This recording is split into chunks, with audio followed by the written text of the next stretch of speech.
Welcome, ladies and gentlemen, to the Pro Wrestling Report, otherwise known as the world's most watched professional wrestling news program. This is PWR Daily for Monday.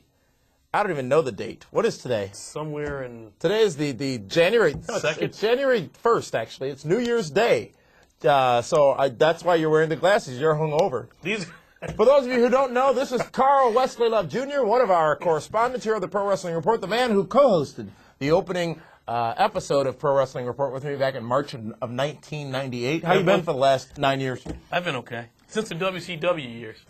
Happy 2007. I am Damian Nelson. This is PWR Daily, and it is time for your emails. Last week, we aired the episode of the Pro Wrestling Report Honors for 2006. It was a great episode, Meathead and myself. We did not get a chance to honor our Fan of the Week. So we're going to start this week off with our Fan of the Week, and he is... But wait, before you start that, I got a bone to pick with Meathead. How come I wasn't in that category of color commentator? It was color, not color. Oh, okay. Color commentator of the year. Luke from Illinois is our Fan of the Week. Lucas Longman, he says, how do you fill in this blank, Carl? In wrestling, the year 2006 has been the year of blank. The year of, and I learned from this show, the year of pay-per-views. I think you mentioned along with Meathead that Vince McMahon has put on pay-per-view after pay-per-view only to exceed Showtime, HBO, and I think you guys mentioned the fact that UFC is sort of like catching them at pay-per-view. So I think it's a year of pay-per-view. It's also the year of the new, I'm not going to call it WCW. Okay, I don't Probably a bad thing. Okay. The other wrestling federation sort of gaining ground on WWE. That being the blank, the name I would put in the blank, which is the year of TNA, Total Nonstop Action Wrestling. Lucas, Fan of the Week, says, personally, I think it's been the year of Edge. Edge in WWE. Yeah. Thank you very much. That is our Fan of the Week, Lucas Longman. Luke from Illinois, close to our home base and our studios here in Milwaukee, Wisconsin. Stateside. You know, we're big over in the UK now. Okay. Ireland, the UK, everywhere over there. We even have viewers in Dubai. You know where they're building those islands? It's down near Kenosha. I think it's is it in the United Arab Emirates? I wouldn't know. I'm not sure.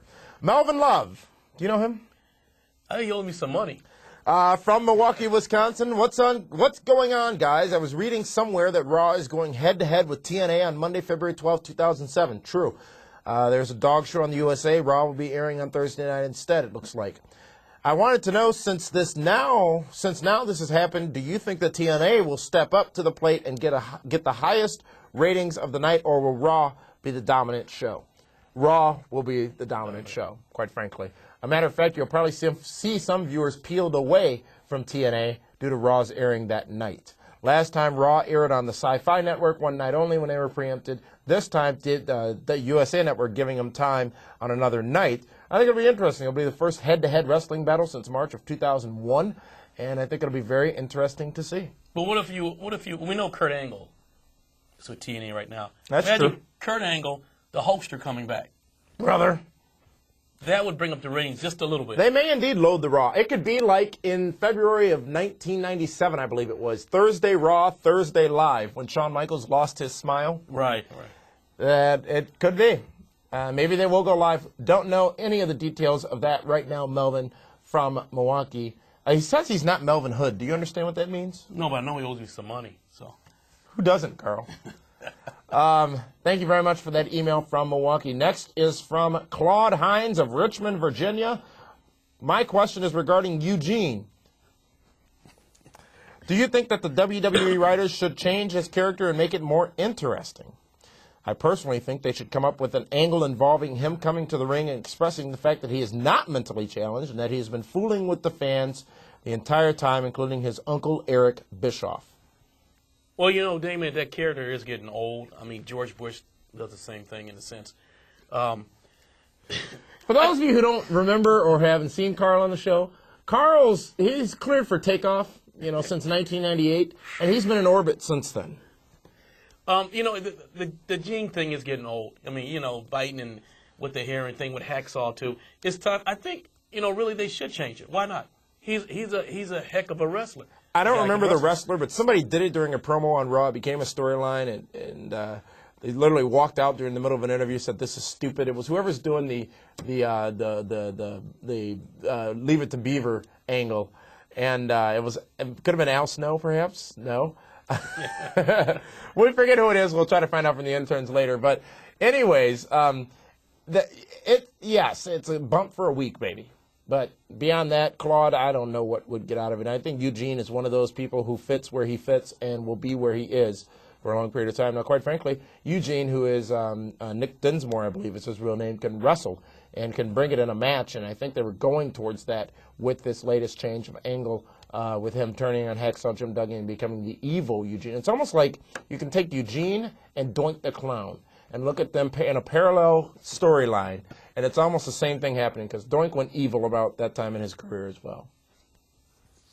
Thank you very much, Claude from Richmond, Virginia.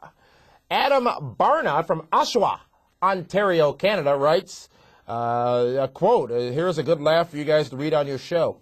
As soon as I quote, as soon as I saw this, I literally felt sick. Lashley comes out at the beginning of ECW on Sci-Fi and hits the ring, and what happens? The same pyro for Brock Lesnar was used for him.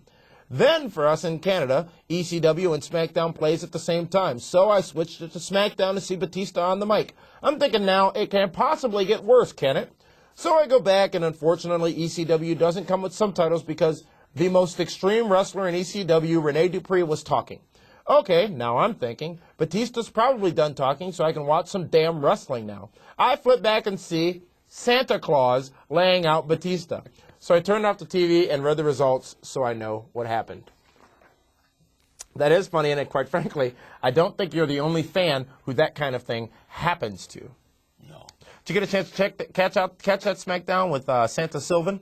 I think I missed that one. I've been watching. JBL cut that amazing promo in the ring on the fans. I think I missed that one. How could you miss? You're a professional wrestling broadcast journalist. How can you miss a show? You know what? I'm watching more of ECW. Starting to shape up like Meathead. Well, not shape up like. Where's this shirt? Is that velvet? What is This is from my latest collection, along with the watch that our friend Mr. Flair gave me. It does have F's on it. Yeah, I got that right down the street before the show. Lord Zappa writes in the following. I would like to know what your favorite tag teams may have been. Favorite tag teams, Carl Love. Killer Bees. B. Brian Blair and Jumpin' Jim Brunzell? Jim Brunzell, yes. Really? Yeah. Huh. Was it In the addition, Bumblebee tights? Talk about a team that really left no impression on fans in general, the Killer Bees. I don't remember when they were around. I know it was in the 80s, but name a feud with the Killer Bees and who? I don't know. Well, also Hulk Hogan and Macho Man. There was that non-trust thing. A feud that started right here in Milwaukee, Wisconsin, at the main event in 1989 when Hogan took Elizabeth back to the back after she got knocked down, set up the Mega Powers explosion at WrestleMania 5, I believe it was. The electricity. Yes. Yes, indeed. Favorite tag teams for me? Axe and Smash or Demolition, guys. Being a WWE mark, it just doesn't get much better than Demolition. Coming out and kicking their sticking teeth in. Recently actually this month on WWE 24/7, it is a match between the Brainbusters, Tully Blanchard and Arn Anderson, and the Demolition, Axe and Smash from Saturday Night's main event, and I believe 1989, best 2 out of 3 falls match. Demolition loses the straps thanks to Andre the Giant and Bobby Heenan from ringside. Just an amazing tag team event. It was a spectacle. Demolition, I don't think they get any better as far as overall tag teams go. I'm not talking about just wrestling. I'm talking about just gimmick. I'm not talking about just talking. I'm talking about overall tag teams. It goes to Demolition. Hardy Boys? The Hardys are a phenomenal tag team. Yeah, they worked their way up. And I wasn't impressed at first, the first couple of years. But over years, they sort of grew on me, Damien. And you're talking about guys who take chances, you know. They are Team Extreme. That is the email edition of PWR Daily for Monday, January 1, 2007. We are going to give you time to drink some coffee and nurse your hangovers because hopefully most of you have them. And we will be back here tomorrow with the January 2nd, Tuesday edition. You and me, Carl, again. You're sitting in. How does it feel to sit in Frank's chair? A little warm? Feels pretty good. Maybe too warm. We'll see you tomorrow with another edition of PWR Daily. Make sure, folks, if you haven't done so already, check out the PWR Honors available here on YouTube, on Grouper, on Yahoo Video, Google Video, and, of course, PWRshow.com to see who you all thought were the best of 2006, hosted by myself and Meathead. For Carl Love, this is Damian Nelson. We'll see you tomorrow on PWR Daily.